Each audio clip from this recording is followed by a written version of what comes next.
در اومد و رفت. باش ما خوب بهتر از شما کار کردیم. شما الان 2 میلیون میگیری، نمیگن نمیگی. 2 میلیون پول نیست که 2 کیلو گوشت میشه. عمو شما اون موقع در چرخ داشتی چه سالی بود؟ در شرق آره در شرق ما یارو داشتیم یه سال 61 62 داشتیم. اون موقع که چقدر بود؟ کرایه سال 100 اون اولین ماشینی که داشتی چی بود؟ داب بود. داف خودت خریده بودین اون موقع قدیم؟ آره داب. چه سالی؟ سال 40 ها 40 اینجورا بود دیگه نه؟ چه؟ نه با 51 52 خرید. 52 47 48 با ماشین کار میکرد. چه سالی گواهی نامه گرفتی عمو تو؟ من 27 10 51 پایه گرفت. اه 27 10 51 27 10 یه 50 ضربم پایه گرفتم. اصلا قبول هم یه ذره قبولش نه. حالا کاری نداریم یه ذره دو ذره. بعد از کنم بخدمت الان شما این مثلا کرایه‌ای که میری مثلا کرایه 300 تومن ما 20 میلیون الان بود بیشتر. بله لاستیک جو چقدر بود اون موقع؟ هیچی بود راستی اصلا مو باور که راستی لاستیک کسی نگاه نمی‌کردی. الان یارو 20 سرویس باید بره یه جو پلاستیک بخره. لاسی بود لاسی میشم بود. آره 300 جفتی. یه سرویس میرفتی لاسی میخرید. فکر کنم یه سرویس تهران میرفتی بعد داو خریدی کجا کار میکردی؟ همین تهران شهرستان. کمبرسی بود آیگ بود. آی بود. باری رو کی خریدی؟ باری حتما به خدمت شما ما یه دونه داپ که فروختیم دوره همون داپ تصاف خریدیم خام شکر باری 56 یه دونه 513 خریدیم 58 بنز تک خریدیم. تک ایرانی خارجی؟ ایرانی بود 74 بود خیلی کمیش. شاسی مشکیا. تو الان بتونی یه خاور بخری بهتره. اما کار زمان شما خوب بود راحت بود. الان خیلی خراب به شد. درد نمیخوره الان عمو به درد نمیخوره. دست یاد شد همه مفت میرن. یارو الان من مثلا میرم 2 تومن یارو 800 هم میره. یارو من مثلا میرم 4 تومن یارو با 500 هم میره یارو بابا. میره میشه چاره ای نداره. چاره نداره میره بعد کارم خراب میکنه. کرایه رو میاره پایین میبره بالا. پرتقال بخور پستی بخور. میکرد بخور دیگه موندی که دوشید بخور. اما الان ماشین نمیستن. الان اگر روزی نیستان روزی 2 میلیون هر روز کار کنه بوجه 60 تومن تو جاده هیچی نیم. اونم این جاده. آره نیم. قبول دارم. الان ببین علی همین علی. بعد شما خودت میونی کلمت شهرستان بهتر قبول داشتی جاده رو. شهرستان خدا برکت. نازی شهرستان ما میرفتیم پول میگرد. ماشین بزرگ بود از اون منم بار بودم. شما سال 61 اجا رفتیم چالوس من و عمو دوشنبه صبح بود. دوشنبه یه صبحونه خوردیم و 7 روز داشتیم عید. 7 روز رفتیم چالوس و همین گاراژ اول چالوس با یه ماشین با این بنز تک 921 رفتیم اونجا 74 61 رفتیم نظام الله گاراژدار بود دیگه. گفت علی گفت منصور 3 تا قایق داره. قایق موتور نداشته همین کالاسش در عقب باز میشه 6 متر. بله برای بندر عباس کرایه 7 تومن بود. 7000 تومن. گفت الان چون عیده من باید 8 تومن میدم. قایق بدون موتور اتاقش. آره دیگه قایق دادن 3 تا زدیم یکی دو 3 تو تک 3 تا تاج میرفت. انقدر بلندی بود. 8 تومن. حالا روز چیه؟ دوشنبه. رفتیم کجا؟ اومدیم خونه. دوشنبه اینجا رفتیم چالوس خالی. قایق زدیم اومدیم خونه. شام خونه خوردیم. نماز صبح امروزی با نماز خون بود منم میخوام. نماز صبح ناین طرف علکه خوندیم.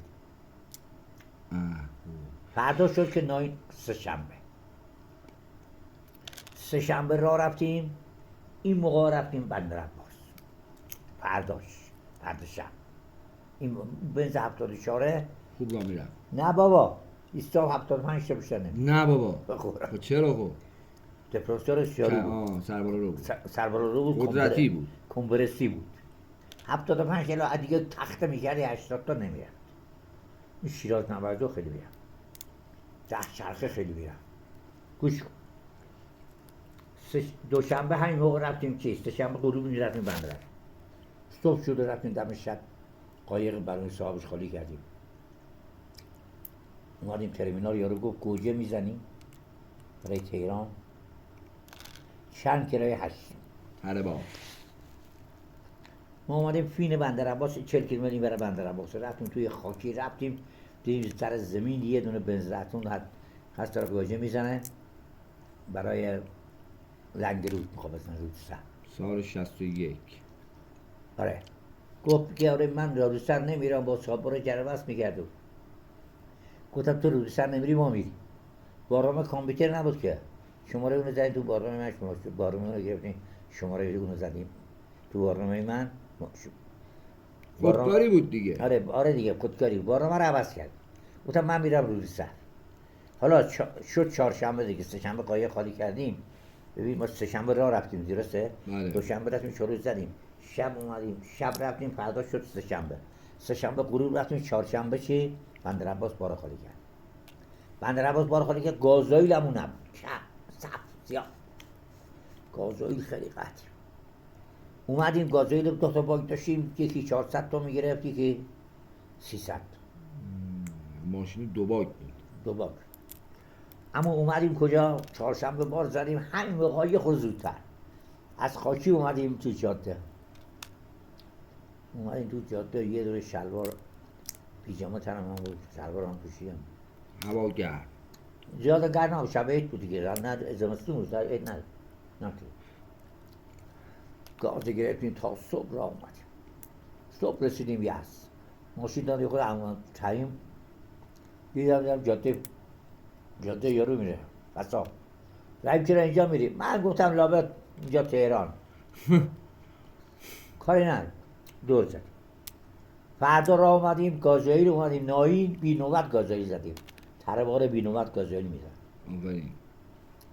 سرت در نیارم. چهارشنبه غروب اونجا، شب تا صبح راهانه. فردا شد پنجشنبه همین موقع اومدیم خونه همون. شد شب جمعه، شام خودیم و حرکت کردیم برای رودسر. رفتم رودسرمو گوش. جمعه بار خالی کردیم، اومدیم عباس آباد یه بار زدیم برای مغازه میدون امام حسین تهران. چند کرایه زده باشیم خوبه؟ شرایط ما که بالا بود من دیگه. از عباس آباد تهران 3 تومن. 3000 تومن. 3000 تومن. 8 تومن رفتیم. 11 تومن رودسر. 3 تومن از عباس آباد دادیم تهران. شد 22 تومن. این 22 تومن ما ببین دوشنبه، سه‌شنبه، چهارشنبه، پنجشنبه، جمعه، شنبه صبح ساعت 4 خونه بودیم. بار شب خالی کردیم. خالی برگشت. 5 روز 2 تا کیسه گلو بسته امورایی میشه با اونوری بود. شما دنیا نبودید. تو عمو صاحب اینا اینجا بچه بود، سنتون کم بود. اما 2 تا کیسه 3 خطی آجیلات خرید بودیم، پسته کیلو 20 تومن، 21 تومنی. ما 22 تومن کرایه گرفتیم. پول 4 جفت لاستیک بود، لاستیک 2600 دوستان. این همه وسیله هم خریدیم. گوش کن، اون پول الان 1 میلیارد پول بود. متوجهی؟ دقیقاً. یه خاور میشد، یه خاور مدل پایمایی میشد، خاور 30 تا 20 تومن 25. الان ماشین به درد نمیخورم. تو هم الان چیکار کنی؟ چاره ای نداری، نکنی کجا بری؟ باید بری اینجا خیابونتونی، خرج خودت در میاری. یه خود یه لقمه نون در میخوری از گرم، وگرنه به درد نمیخوره. این علی بالاخره 300 تومن پول جور کرد دیگه، درسته؟ 100%. اونجا شرکت مرکت کار کرده و یه 2 تا بوز خریده و فروخته و مجور کرد دیگه. الان این ماشین اگه بره تا سال دیگه موقع اگر علی 100 تومن پول جور کرد باید بده موتورش باز کنه. اونم بود جور میکنه؟ نه بابا علی هم تو جور کنه. 100 میلیون پول ولی میتونه با اون قاضی جور کنه. الان مثلا به یکی بگی 10 تومن جور مونی میزنه بیرون، 5 تومن جور مونی میزنه بیرون. یه چیز میذاره بیرون دیگه. آره.